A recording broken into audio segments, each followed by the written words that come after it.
Est-ce que le mort sent la visite du vivant à sa tombe? Au nom d'Allah, l'infini miséricordieux, le très miséricordieux. Louange à Allah, maître des mondes, et paix et salut sur celui qu'Allah a envoyé en miséricorde pour le monde entier. Ainsi que sur sa famille, ses compagnons, et ses frères jusqu'au jour de la résurrection. Au nom d'Allah, l'infini miséricordieux, le très miséricordieux.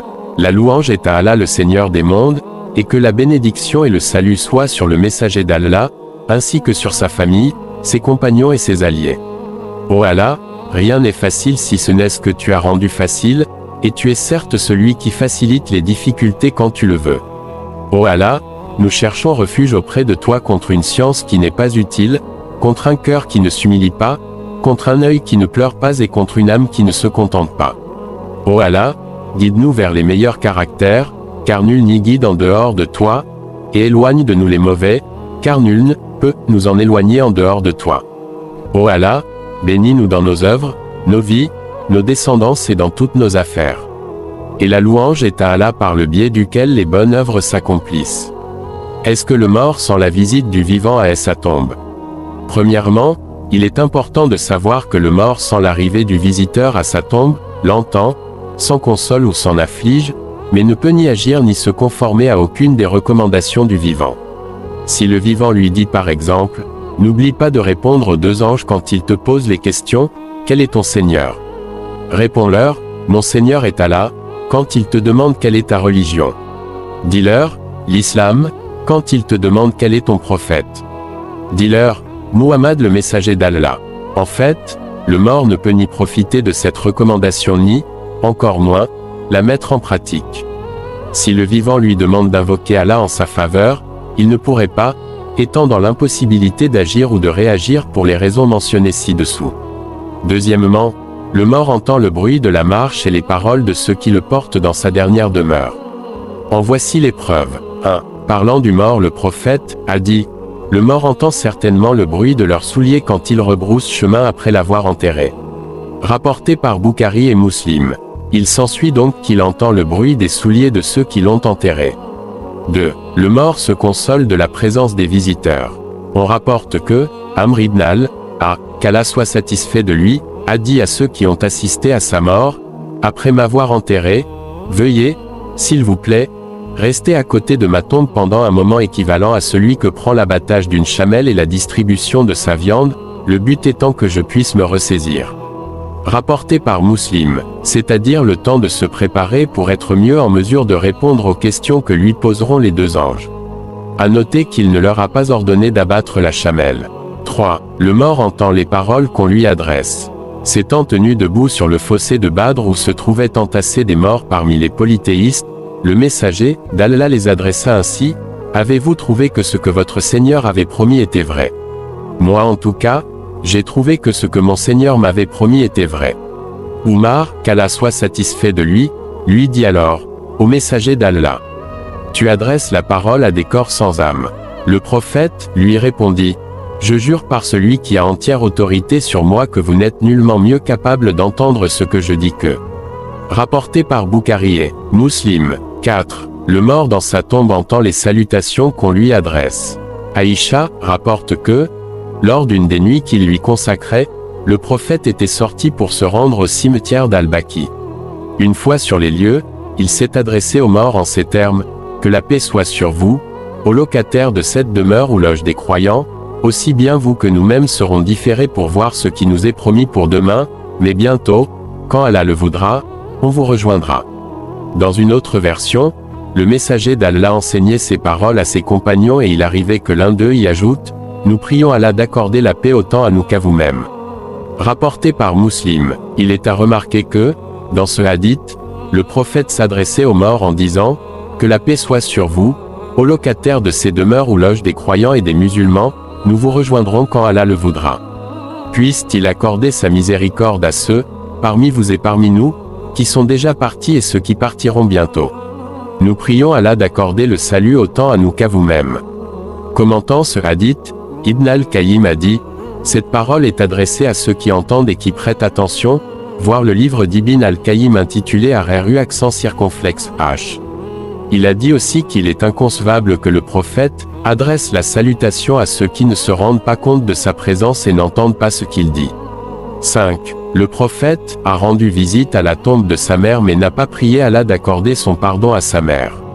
Le prophète a dit « Visitez les tombes, car elles rappellent de la mort », rapporté par Muslim.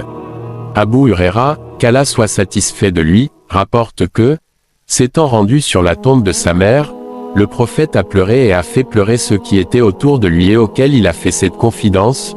J'ai demandé à Allah de me permettre de prier pour le pardon de ma mère, mais il ne me l'a pas permis et je lui ai demandé la permission de visiter sa tombe et il me l'a accordé. Rapporté par Muslim, Ibn al-Qayyim a dit que, si les morts ne sentaient pas la présence du visiteur, il ne serait pas correct d'appeler celui-ci un visiteur, car si la personne visitée ne se rend pas compte de l'arrivée du visiteur, on ne pourrait pas proprement parler de visite rendue. C'est en tout cas ainsi que se comprennent raisonnablement les visites chez toutes les nations, RRU accent circonflexe H. 6. Le mort s'afflige lorsque le visiteur pleure. Le prophète a dit, il y a sûrement chez la famille du défunt certaines façons de pleurer qui font souffrir ce dernier. Rapporté par Boukhari, il ne doit pas venir à l'esprit de quiconque que les morts soient punis quand les siens pleurent sur eux, car le terme utilisé par le prophète est sera certainement torturé. Or, qui dit souffrance dit douleur, ce qui veut dire que le mort sent de la douleur quand les siens pleurent. Ne sent-on pas de la souffrance quand on est exposé à des choses qu'on n'aime pas, qui nous dérangent ou qui nous perturbent sans toutefois être touché par le feu ou sans recevoir de coups? C'est le sens voulu par le prophète quand il dit que le voyage est une souffrance, ce qui ne veut pas dire que le voyageur est, en raison de son voyage, torturé par le feu. Sa souffrance se réfère à la douleur, à la détresse et au chagrin qu'il ressent lorsqu'il se sépare et s'éloigne de ses parents, de ses enfants et de sa patrie.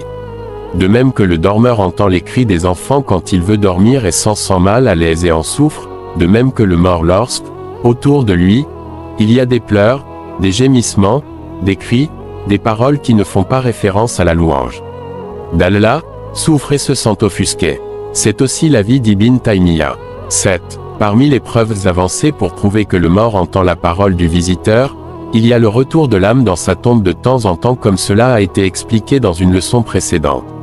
Ibn al-Qayyim a répondu à cette question avec beaucoup de détails dans son livre intitulé RRU accent circonflexe H. Nous allons nous contenter de donner un bref aperçu des propos qu'il a mentionnés dans ce livre.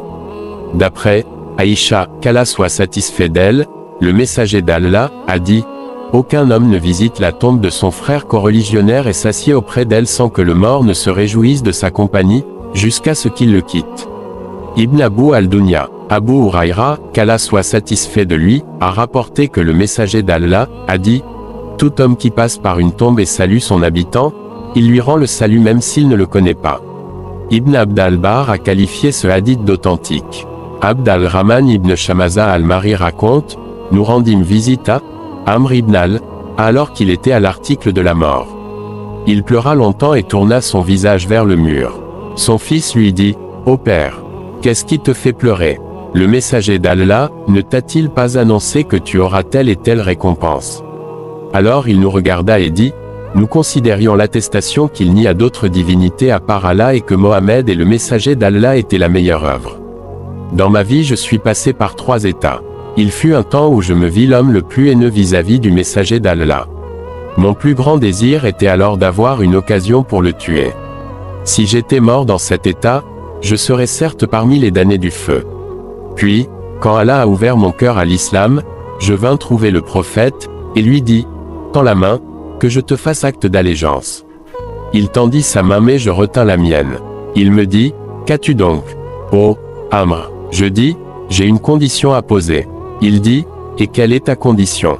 Je dis, « L'absolution de mes péchés. » Il dit, « Ne sais-tu donc pas que l'islam efface tout ce qui le précède et que le pèlerinage efface tout ce qui le précède? Nul n'était alors pour moi plus aimé que le messager d'Allah, ni plus vénéré que lui. Après cela je ne pouvais plus le regarder longuement par égard pour lui et si l'on m'avait demandé de faire sa description, j'en aurais été incapable car mon respect m'empêchait de fixer sur lui mes regards. Si j'étais mort en cet état, j'aurais espéré être l'un des élus du paradis. Puis on nous a confié des charges et j'ignore si j'ai rempli mon devoir ou non. Une fois que je serai mort, Je tiens à ce qu'il n'y ait dans mon cortège funèbre ni pleureuse, ni feu. Quand vous m'aurez enterré, faites couler lentement sur moi la terre et restez autour de ma tombe le temps d'abattre une chamelle et d'en distribuer la viande afin que votre présence m'aide à supporter ma solitude et que je voie ce que je devrais répondre aux anges messagers de mon Seigneur. Muslim, Ibn al-Qayyim a dit après avoir mentionné ce hadith montre que le mort se familiarise avec ceux qui se tiennent près sa tombe et se réjouit de leur présence. Pour appuyer son point de vue, il cite une dizaine de récits qu'il attribue à certains prédécesseurs connus par le savoir, la droiture et la piété. Soufiane ibn Uyayna raconte « Quand mon père mourut, je m'inquiétais trop à son sujet. Je visitais sa tombe chaque jour, puis je cessais de le faire le temps qu'Allah a voulu. Un jour, pendant que je m'asseyais près de sa tombe, le sommeil me gagna et je vis en rêve que la tombe fut ouverte et mon père assis dedans en se calfeutrant de son linceul et avait l'aspect d'un mort.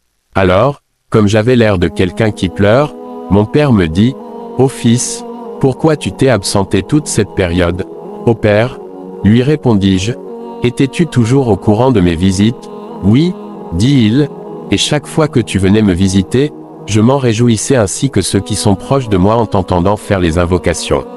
Après cela, je lui rendais visite la plupart du temps. » Othman ibn Sawada al-Tafawi rapporte que lorsque sa mère appelée Raïba, qui était une dévote, fut à l'article de la mort, elle leva sa tête vers le ciel et invoqua Allah en ces termes, « Ô toi qui es ma réserve, à qui je me fie durant cette vie et aussi dans l'autre, ne m'humilie pas après ma mort et ne me laisse pas seul dans ma tombe. » Il dit, « Chaque vendredi je visitais sa tombe et lui invoquais Allah de lui pardonner ainsi qu'à tous les morts.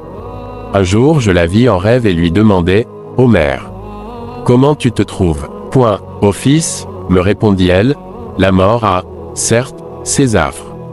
Quant à moi, louange à Allah, je suis dans un endroit louable où nous nous étendons sur un tapis de myrte en nous accoudant à des coussins de soie et de brocart, et nous resterons ainsi jusqu'au jour de la résurrection. As-tu besoin de quelque chose ? Répliquai-je. Oui, dit-elle, je veux que tu viennes toujours pour invoquer Allah en notre faveur, car je me réjouis quand tu viens nous visiter le jour de vendredi. On me dit, ô Raïba, voilà ton fils qui est arrivé, alors je me réjouis et ceux qui m'entourent parmi les morts se réjouissent également.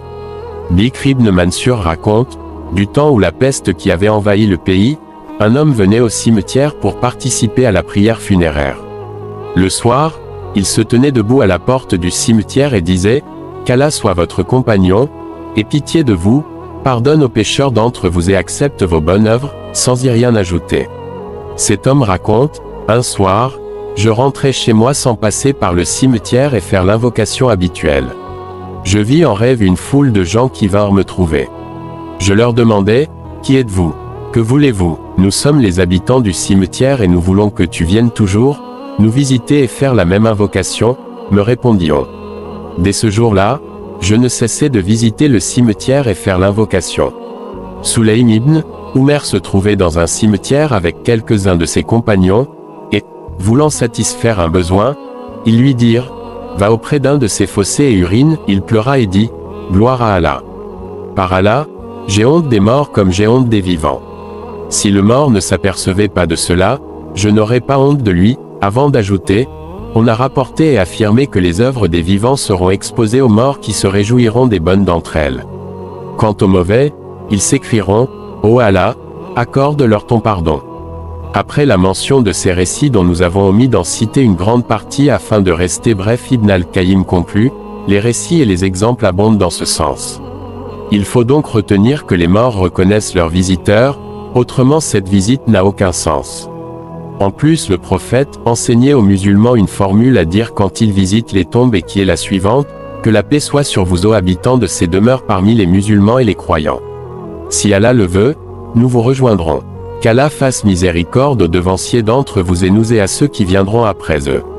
Nous demandons à Allah d'accorder le salut à nous tous.